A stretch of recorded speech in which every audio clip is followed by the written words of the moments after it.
The great hall of the Galactic Council stood empty except for the cleaning drones. They moved quietly between the massive chairs, each one designed for a different alien species.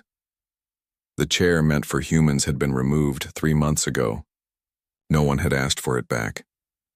Ambassador Zethkar of the Velkari Empire walked through the hall, his forearms folded behind his back. His red skin looked darker in the dim light. He stopped at the spot where the human chair used to sit. A small mark on the floor showed where it had been. Strange, he said to himself. Very strange. The humans had left without any drama, no angry speeches, no threats, no demands. They had simply sent a short message that morning. We withdraw our membership effective immediately. We wish you well. That was it. Nothing more. Zethkar remembered that day clearly. He had been discussing trade routes with Ambassador Thaindor when the message arrived. The tall, silver-skinned Althari had laughed. Typical humans, Thaindor had said. Always so emotional. They will be back within a week, begging to rejoin. But 3 months had passed. No humans had come begging. In fact, no humans had come at all. The Galactic Council had 57 member species.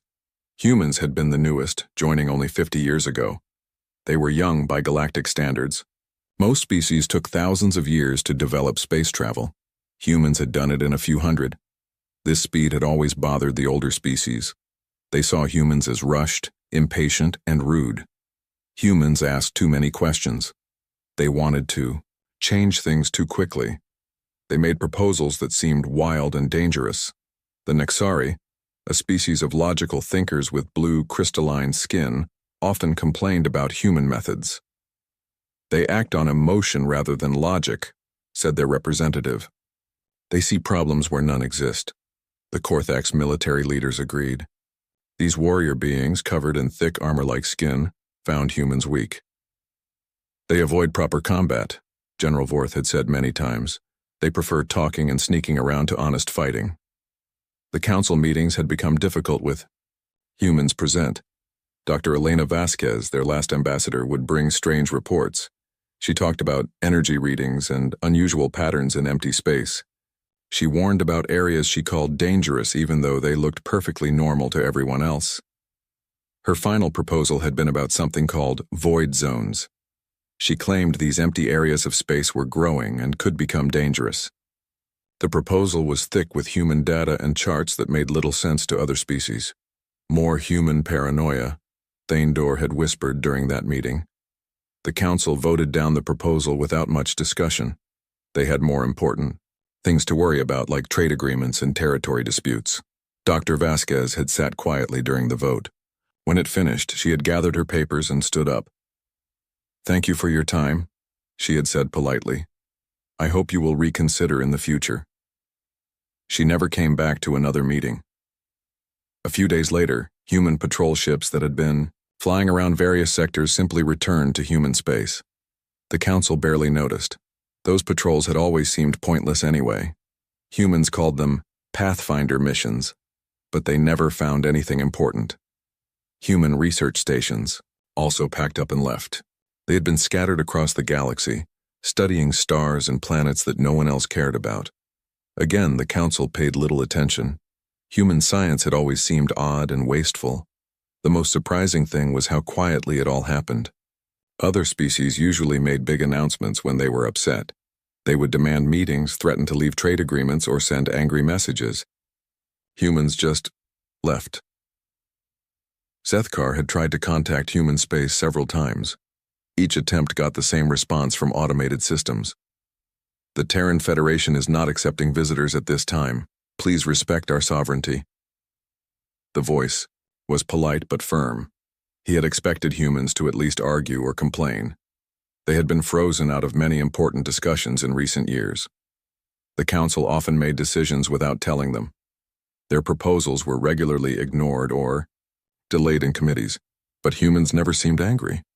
They just kept working, kept sending their strange reports, kept offering help that no one wanted. Now they were gone. Walking back through the council hall, Zethkar noticed something he had missed before. Small changes had been happening over the past few months. The automated translation systems had become less accurate. Some of the environmental controls were working poorly. A few computer networks had developed glitches. He had assumed these were normal maintenance issues. Every large organization had technical problems. But thinking about it now, he realized something odd. These problems had all started around the time humans left. The next day brought the first real sign that something was wrong. Captain Nexthor of the Trade Consortium contacted the Council with unusual news. Pirate attacks had increased in 3 sectors. Ships were being robbed or destroyed at twice the normal rate. Strange timing, Captain Nexthor reported. These sectors used to be very safe. Now they are becoming dangerous. Zethkar looked at the sector maps. All 3 areas had been regularly patrolled by human Pathfinder ships. The humans had always claimed these patrols were for security and monitoring. Most council members had thought they were just humans showing off their ships. Probably just a coincidence, said Thaindor when Zethkar mentioned it. Pirates come and go. It has nothing to do with the humans. But Zethkar was not so sure. He began looking through old council records, searching for information about human activities. What he found surprised him. Humans had been very busy during their 50 years in the council. They had filed thousands of reports, most of which had been ignored or filed away. They had offered help with problems that other species hadn't even noticed. They had shared technology and information freely, asking for nothing in return. Most interesting were the security reports. Humans had warned about potential conflicts months before they happened. They had identified dangerous criminal groups before they became major threats. They had even predicted natural disasters and helped organize evacuations. The Council had usually credited these successes to luck or to their own intelligence services. Now, looking at the patterns, Zethkar began to wonder if humans had been more important than anyone realized. His research was interrupted by another report. The Nexari Science Division was having problems with their computer networks. Data was becoming corrupted. Research projects were failing. Several important experiments had to be stopped. We cannot understand what is happening, reported the chief Nexari scientist. Our systems worked perfectly for decades. Now they are failing in ways we have never seen. Zethkar asked to see the technical specifications for the failing systems. Deep in the documentation, he found something that made him pause. Many of the computer networks had been upgraded using human technology. The upgrades had been so seamless that most species forgot humans had provided them. As the days passed, more problems appeared. Communication systems developed delays. Transportation schedules became unreliable. Even the council building's life support systems began having minor failures. Each problem seemed small by itself. But together, they painted a picture that worried Zethkar. The galaxy had been running more smoothly with humans around, even though no one had noticed their contributions at the time. Standing in the empty council hall again, Zethkar looked at the spot where the human chair used to be. For the first time, he wondered if removing it had been a mistake. Outside the great windows, stars shone in the darkness of space. Somewhere among those stars, humans were living their lives without the Galactic Council. They seemed to be doing fine on their own. The question that bothered Zethkar was simple. Could the galaxy say the same thing? 6 months had passed since the humans left. Ambassador Zethkar stood in the council emergency meeting room, watching the holographic displays that showed problems spreading across the galaxy. The situation was getting worse every day. The numbers. Don't lie, said Captain Nexthor of the Trade Consortium. His voice was tired and frustrated. Pirate attacks are up 400% in sectors 7 through 15. We're losing 3 cargo ships every week. The other council members shifted uncomfortably in their seats. These were the same sectors where human Pathfinder ships used to patrol. The connection was becoming impossible to ignore. General Vorth of the Korthax slammed his armored fist on the table. Pirates are cowards. We will send our war fleets to destroy them. We tried that, Captain Nexthor replied. Our military ships can't cover all the trade routes. The pirates attack somewhere else when they see our forces coming. It's like they know exactly where we'll be. Zethkar remembered something from his research. Human patrol reports had mentioned predictive analysis and behavioral modeling of criminal groups. At the time, it had sounded like meaningless technical talk. Now he wondered if humans had been sharing intelligence that helped predict pirate movements. Dr. Quintal of the Nexari Science Division spoke next. Her blue crystalline form flickered with stressed light patterns. Our research productivity has dropped by 60%. We are facing a crisis in multiple fields. Explain, said President Thaindor. For decades, we have shared data with human scientists. They provided information we didn't think was important. Star charts, energy, readings, mathematical models. Now our researchers realized they had been using this human data for almost everything. She activated a holographic display showing research projects. Without human data, we cannot predict solar flare activity. We cannot model planetary weather systems. We cannot even maintain our long-range communication networks properly. Surely your scientists can replace this data, Thaindor said. We are trying. But humans had a way of finding patterns that we cannot copy. They saw connections in data that seemed random to us. Our researchers are brilliant, but they think differently than humans do. Ambassador Krell of the Morvani spoke up. His species were master traders who rarely worried about anything except profit. But today he looked concerned. The economic problems are spreading beyond pirate attacks. Supply chains are breaking down. Goods are not reaching their destinations. Some colonies are running short of food and medicine. How is this possible? Asked Thaindor. Humans managed many of our logistics networks. They didn't control them, but they optimized them. They found the most efficient routes, predicted supply needs, prevented bottlenecks before they happened. Krell pulled up shipping charts. Look at this. Before humans left, cargo moved smoothly through 47 different systems. Now the same routes are failing. Ships are arriving at the wrong times. Warehouses are empty when they should be full. Zethkar studied the charts. The patterns were clear once you knew what to look for. Humans had been quietly managing a vast web of connections that no one else understood. The worst news came from General Vorth. The proud Korthax warrior looked angry and embarrassed. 3 border conflicts have erupted into full wars. Our intelligence networks are failing. We cannot predict enemy movements like we used to. Your military intelligence is the best in the galaxy, Thaindor said. Was the best. We are discovering that humans provided much of our strategic information. They never took credit for it. They just shared intelligence reports that helped us prevent conflicts. General Vorth activated a tactical display. Humans warned us about the Zelnar uprising 6 months before it happened. They identified the rebel leaders, predicted their strategies, even suggested ways to avoid the conflict entirely. We ignored their suggestions and fought the war instead. You won that war, Zethkar pointed out. Yes, but it cost us 50,000 soldiers and 2 years of fighting. The human plan would have ended the conflict with negotiations and no deaths. The meeting room fell silent. Everyone was beginning to understand the same terrible truth. Humans had been far more important than anyone realized. Dr. Vin Tar from the Medical Consortium joined the meeting via hologram. His lizard-like face showed signs of stress. We have medical emergencies developing in 17 systems. Plague outbreaks, genetic disorders, biological contamination. Our response times are too slow. What does this have to do with humans? Thaindor asked. Human biotechnology. They shared medical advances freely with all species.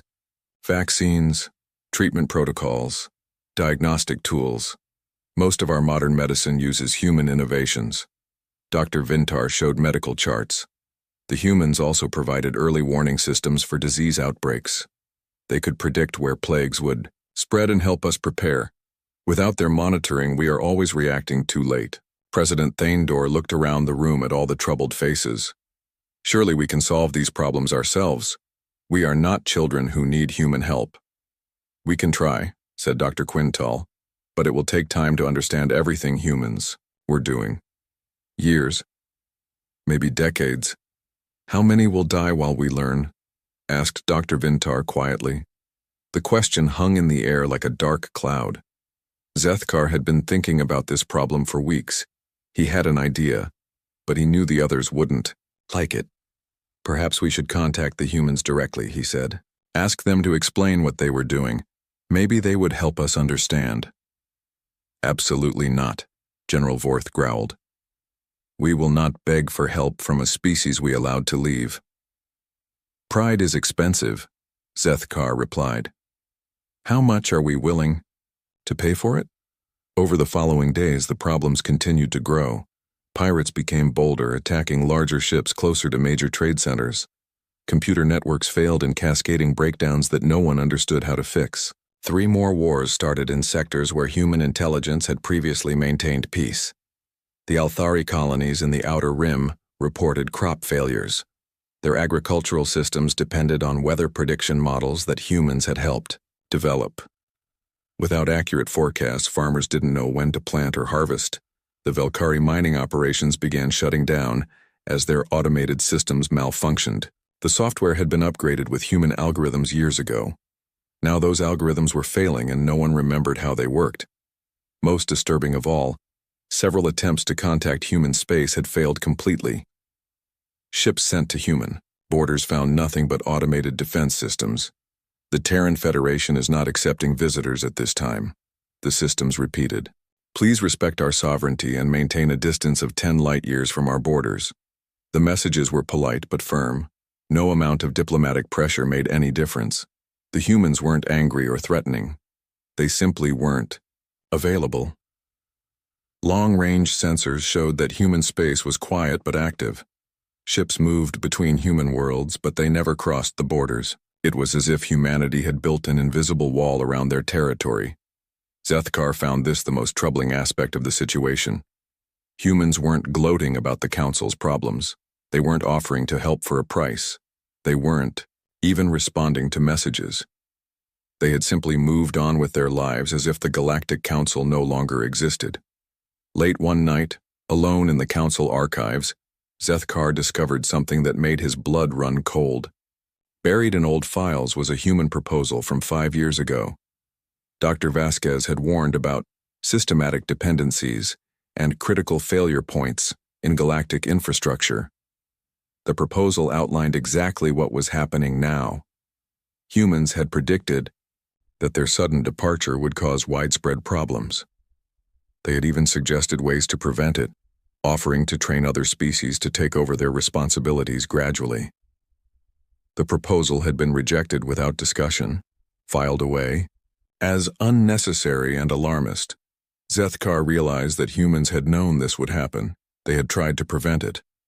And when the Council refused to listen, they had quietly prepared for the day when they would need to leave everything behind. Looking out at the stars, Zethkar wondered what else humans had predicted that the Council had ignored. What other warnings lay buried in forgotten files?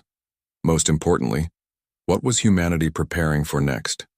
2 years had passed since humanity's quiet departure, and the Galactic Council was falling apart. President Thandor sat in his private office, staring at reports that painted a picture of complete disaster. His silver skin had lost its shine, and his usual proud posture had slumped with the weight of failure. The Trade Consortium was reporting losses in the billions. Pirate attacks had become so common that many shipping companies refused to travel certain routes. Entire sectors were becoming isolated as trade dried up. The Velkari Empire, once the second most powerful member of the Council, was facing its first real crisis in 1,000 years. Ambassador Zethkar's latest report was devastating. 15. Velkari colonies were failing as their life support systems broke down. The medical technology keeping their people alive had been based on human innovations that no one else understood how to maintain. We are dying, Zethkar had written. Our children are born with genetic defects that our doctors cannot treat. Our elderly are succumbing to diseases we had eliminated decades ago. The treatments exist, but the knowledge of how to produce them died when the humans left. The Nexari were facing an even stranger problem. Their entire civilization was built on logic and scientific advancement. But without human data and research methods, their science was stagnating. Dr. Quintal's latest report was filled with frustrated confusion. "We cannot understand how humans thought," she wrote. "They saw patterns in chaos. They found solutions in impossible situations. Our most brilliant minds are studying human research methods, but we cannot copy their intuitive leaps of logic." The Korthak's military, proud warriors who had never lost a major conflict, were experiencing their first defeats in centuries. General Vorth's reports read like stories of nightmare battles where enemies anticipated every move. 3 major wars were raging across the galaxy. The Council forces were losing all of them. Enemy forces seemed to have perfect intelligence about Council military plans. They struck at exactly the right times in exactly the right places. "It is as if they can see the future," General Vorth had reported. "Every trap we set is avoided. Every strategy we plan is countered before we can execute it." Thaindor knew why this was happening, though he hated to admit it. Humans had been providing strategic intelligence for decades. They had developed models for predicting enemy behavior that seemed almost magical in their accuracy. Without human analysis, Council forces were fighting blind. But the worst crisis was something that few people knew about. Deep in the galactic core, something was happening to the stars themselves. 3 star systems had simply died, their suns going dark for no reason that anyone could understand. The phenomenon was spreading. Astronomers were panic-stricken as they watched healthy stars suddenly collapse and die. The effect was moving outward from the galactic center, consuming everything in its path. Thaindor had ordered a complete investigation. What his scientists found made him wish he had listened to human warnings years ago. Dr. Yelnoth, the Council's chief astronomer, presented his findings at an emergency meeting.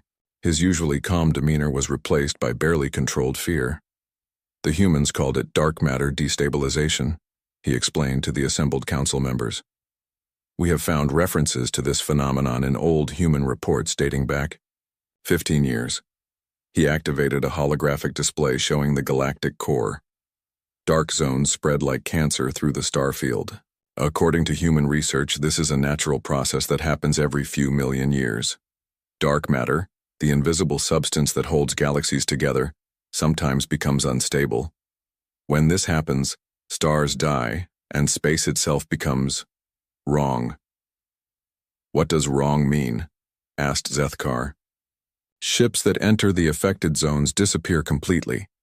Not destroyed, they simply cease to exist. Space in those areas doesn't follow normal physical laws." Thaindor felt cold despite the warm room. "How long do we have before this reaches inhabited systems?" "At current expansion rates, the phenomenon will reach the first colony worlds within 18 months. It will engulf the Council homeworlds within 5 years. The room erupted in panicked voices. Representatives began shouting questions and demands, but Dr. Yelnoth raised his hand for silence. "There is more. We have discovered that humans were not just studying this phenomenon, they were actively fighting it." He showed new displays, these ones filled with human technology and installations that no one had noticed before. Humans built a network of devices around the galactic core, thousands of automated stations working together to slow the expansion. According to their records, they have been maintaining this network for over 30 years. "Where are these stations now?"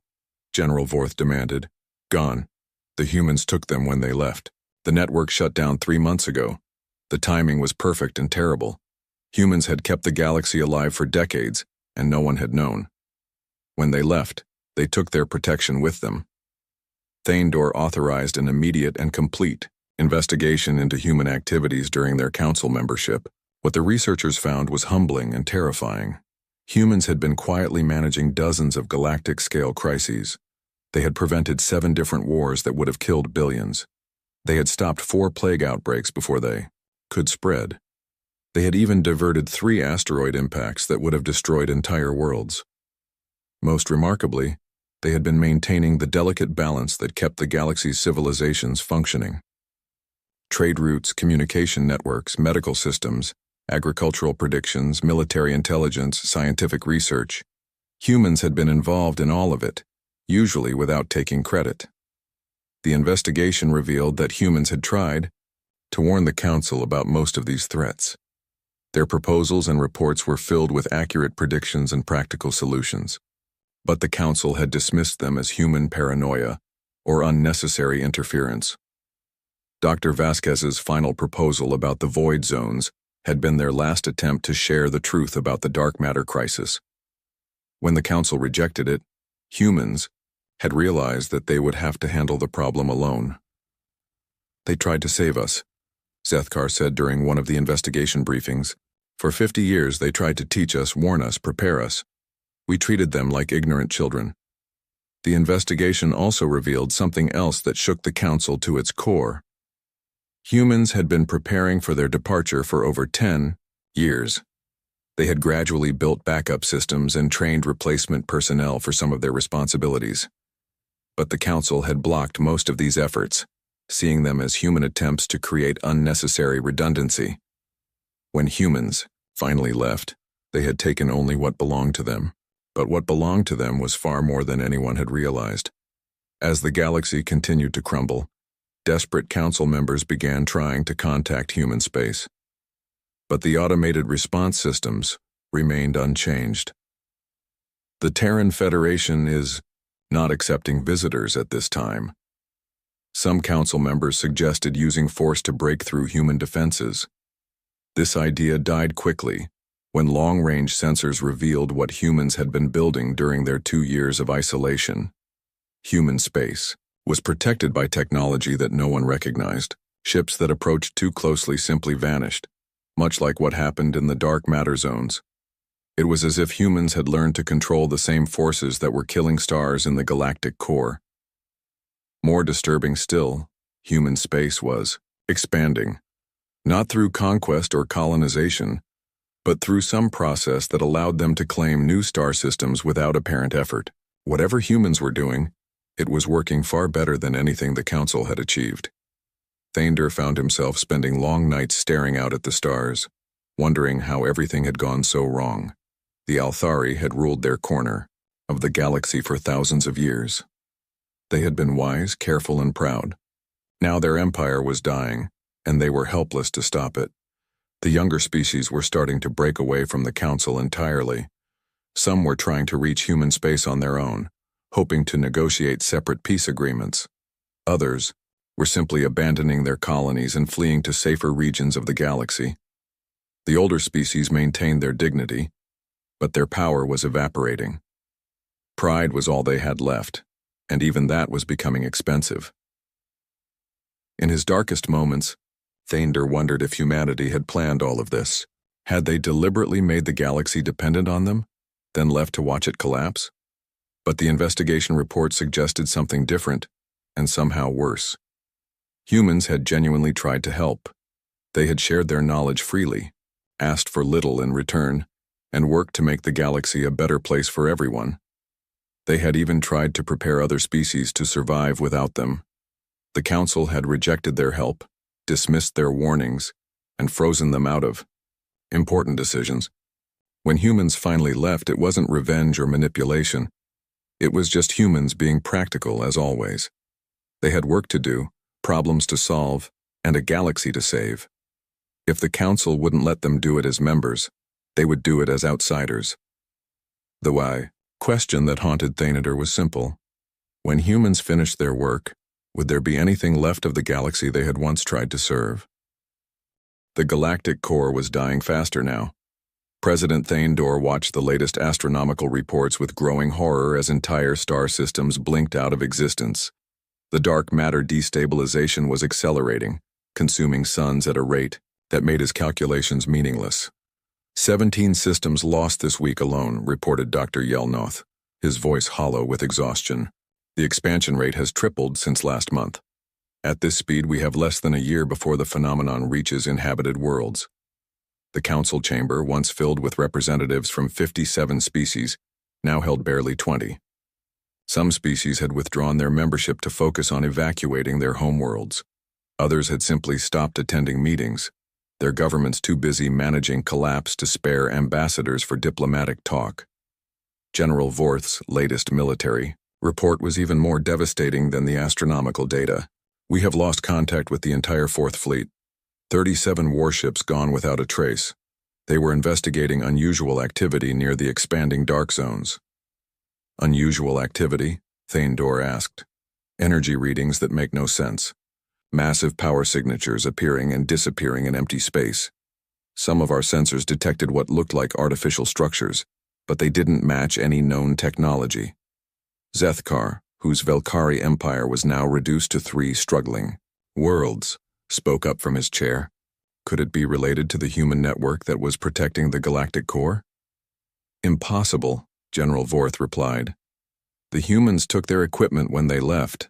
Our sensors confirmed that all their installations were shut down and removed. But Dr. Yelnoth looked thoughtful. Perhaps they built new installations, improved versions of their original network. Where? Thaindor demanded. Our long-range scanners cover the entire affected region. We would have detected major construction projects.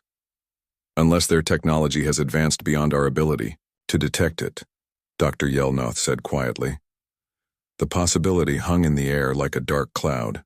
In their desperation, council members had been trying to contact human space for months.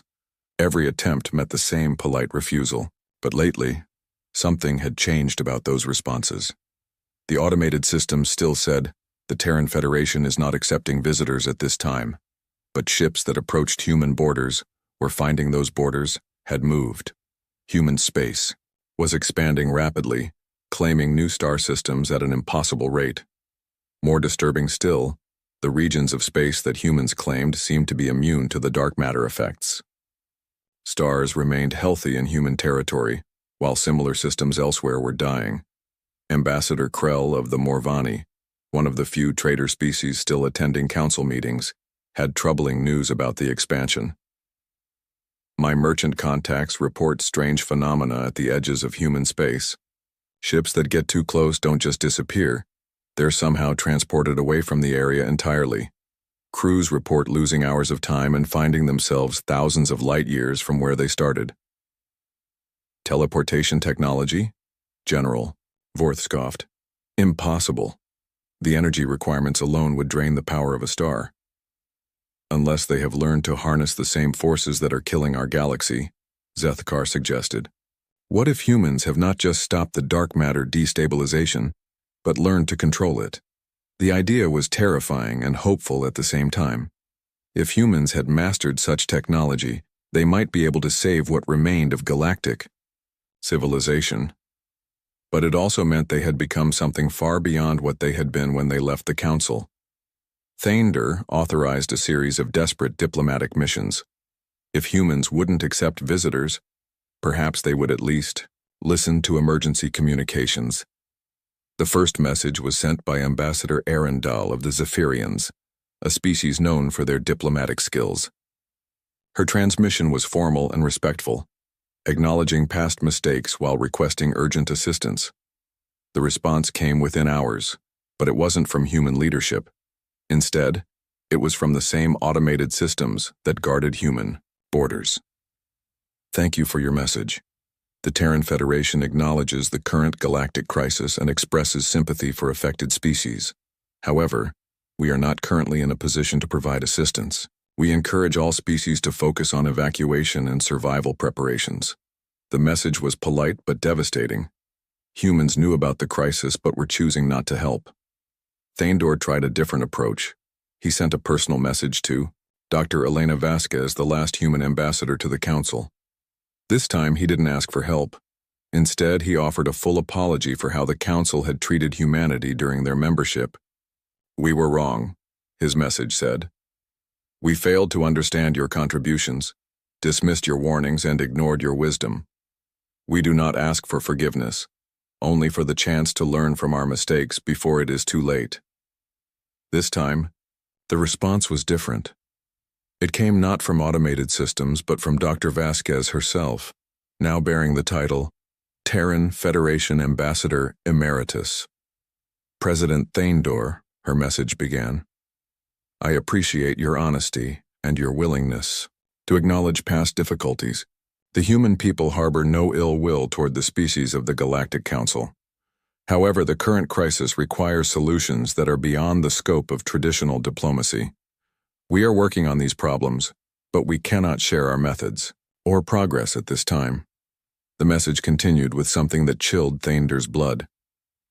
We strongly encourage all species to begin immediate evacuation of systems within 50 light-years of the galactic core. The situation will become much worse before it improves. 50 light-years. That included 12 major colony worlds and 2 species homeworlds. The scale of the evacuation Dr. Vasquez was suggesting would be the largest refugee crisis in galactic history. But worse was her casual mention that things would become much worse. What did humans know that they weren't sharing? As if to answer his question, the next week brought catastrophic news. The dark matter phenomenon had suddenly accelerated, again, jumping outward by 30 light-years in a single day. Entire sectors were now uninhabitable zones where the laws of physics seemed to have broken down. The Council's best scientists were baffled.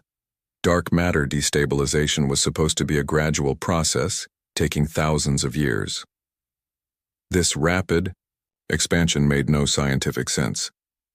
Dr. Yelnoth's emergency report offered a terrifying possibility. The phenomenon appears to be responding to external stimuli. It's as if something is deliberately accelerating the process. General Vorth immediately assumed hostile action. Could an enemy species be weaponizing the dark matter effects? No known technology could achieve this level of manipulation. Dr. Yelnoth replied. The energy requirements would be astronomical. But Zethkar had a different theory, one that kept him awake at night. What if someone is not accelerating the destruction, but consolidating it, gathering all the unstable dark matter into specific regions to prevent it from spreading further? The idea was almost beyond comprehension. It would require technology and knowledge that surpassed anything in galactic history, but it would also mean that someone was actively fighting to save the galaxy, even if the battle looked like accelerated destruction from the outside. 3 days later, long-range sensors detected massive energy signatures near the galactic core. The readings were unlike anything ever recorded. Power levels that dwarfed entire star systems, focused into precise geometric patterns spanning hundreds of light-years. When the energy signatures faded, something extraordinary had happened. The dark matter expansion had stopped completely. Not slowed, stopped.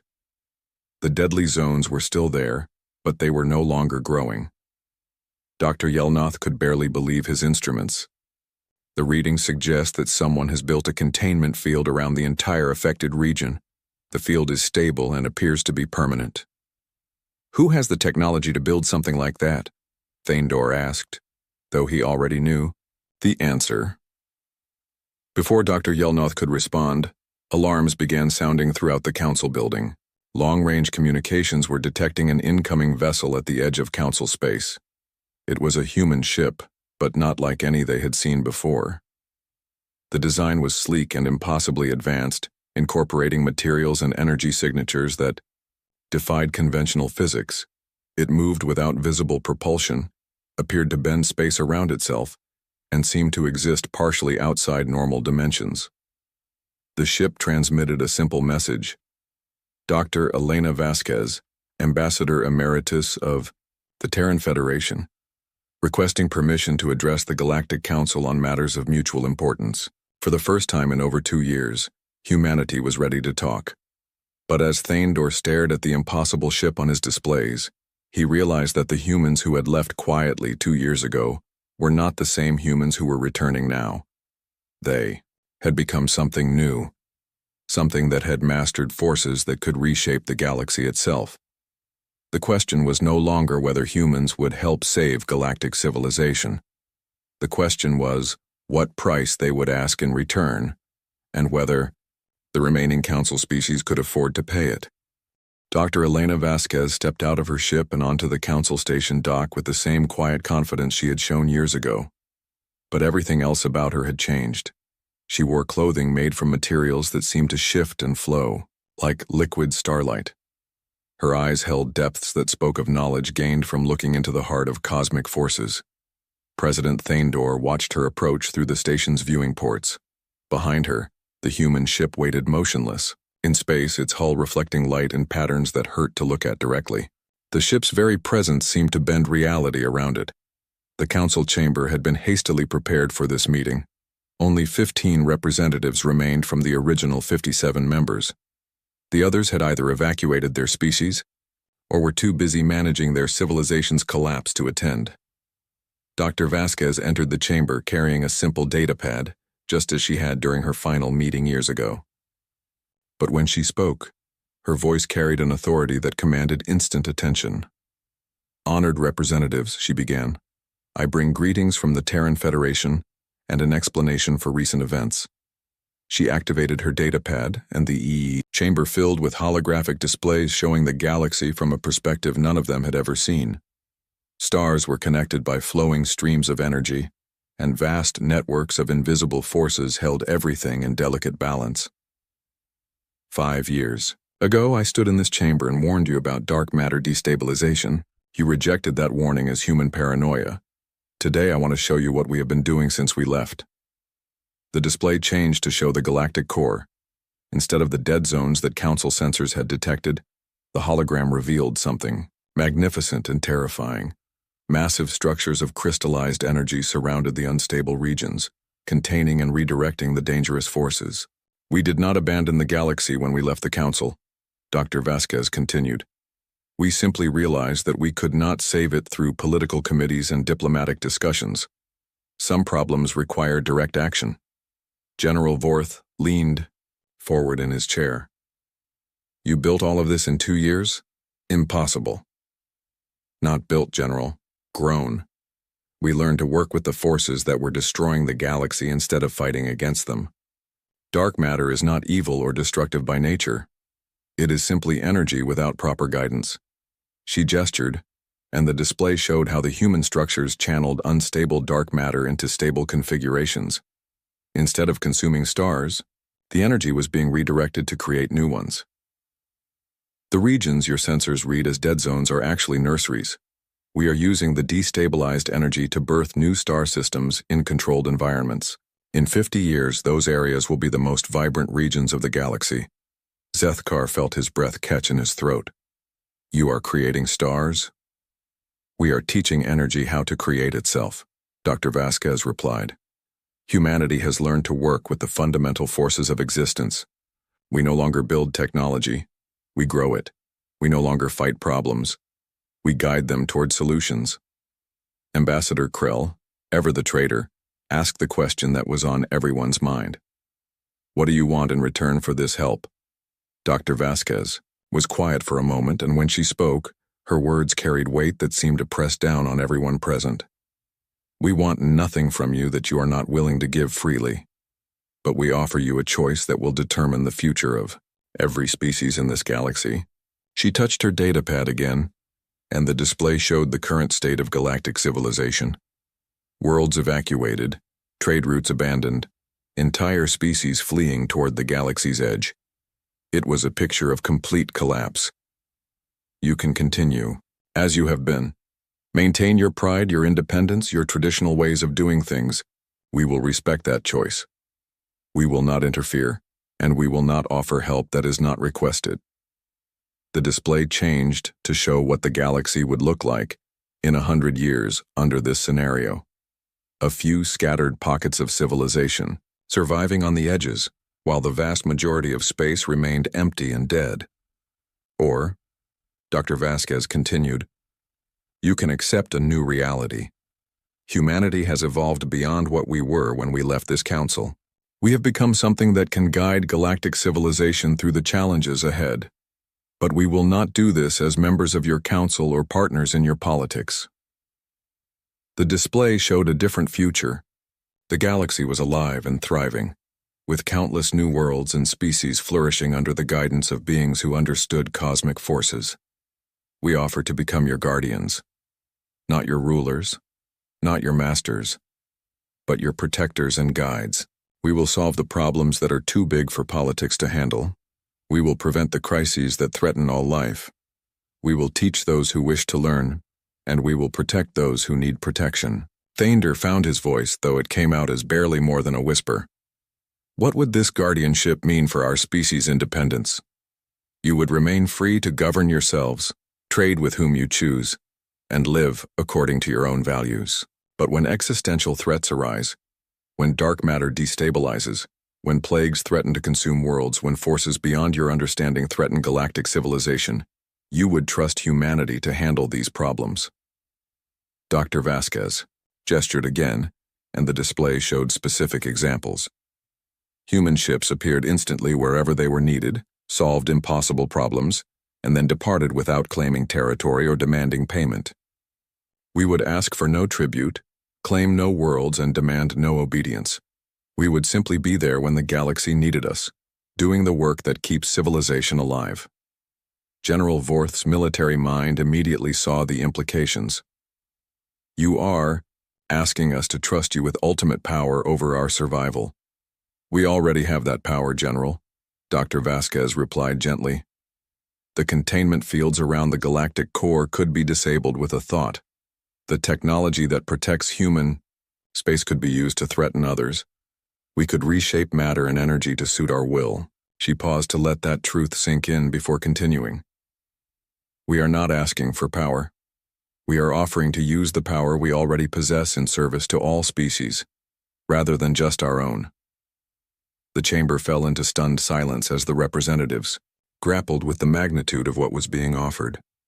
Humanity had become something beyond their comprehension, yet they were still offering to serve rather than rule. Ambassador Krell was the first to speak. What guarantee do we have that you will not abuse this power? The same guarantee you had when we were members of this council, Dr. Vasquez replied. Our actions. We spent 50 years helping other species, asking little in return, and sharing our knowledge freely. When you rejected us, we left quietly rather than force our help on you. She gestured to the displays around them. We spent 2 years developing the technology to save your galaxy, while you struggled with problems we could have solved immediately. Even now, we offer choice rather than demanding compliance. Zethkar stood slowly from his chair. His people were dying, his colonies were failing, and his species faced extinction within a generation. Pride was a luxury he could no longer afford. The Velkari Empire accepts humanity's protection, he said formally. We trust your guardianship. One by one, other representatives stood and made similar declarations. Not all of them. Some species chose to maintain their independence even in the face of extinction. But most recognized the reality of their situation. When the formal responses were complete, Dr. Vasquez nodded respectfully to each representative. To those who accept our guardianship, you will find that help is already on its way. Medical technology to heal your sick, agricultural assistance to feed your hungry, and protection from threats you may not even know exist. She turned to those who had chosen independence. To those who prefer to stand alone, you have our respect and our promise of non-interference. Should you change your minds in the future, you need only ask. As she prepared to leave, President Thaindor found the courage to ask one final question. Dr. Vasquez, when you left the council 2 years ago, did you plan for this moment? Paused at the chamber door and looked back with something that might have been sadness in her eyes. President Thaindor, we hoped it would never be necessary. We tried to work within your systems, to share our knowledge gradually, to prepare you for the challenges ahead. But when it became clear that politics would always stand in the way of practical solutions, we made a choice. We chose to become what the galaxy needed, even if it meant leaving behind what we had been. She walked toward her impossible ship, leaving behind a council that would never be the same. Some species would thrive under human guardianship, their civilizations growing beyond anything they had imagined possible. Others would struggle on alone, clinging to independence even as they faded into history. But all of them would remember the day when humanity returned not as conquerors or saviors, but as gardeners tending to a galaxy that had finally learned the price of wisdom offered and refused. In the years that followed, when new species asked about the humans who could reshape stars and guide the evolution of entire civilizations, the answer was always the same. They were the ones who left quietly, when nobody listened, and returned only when everyone was ready to hear the truth.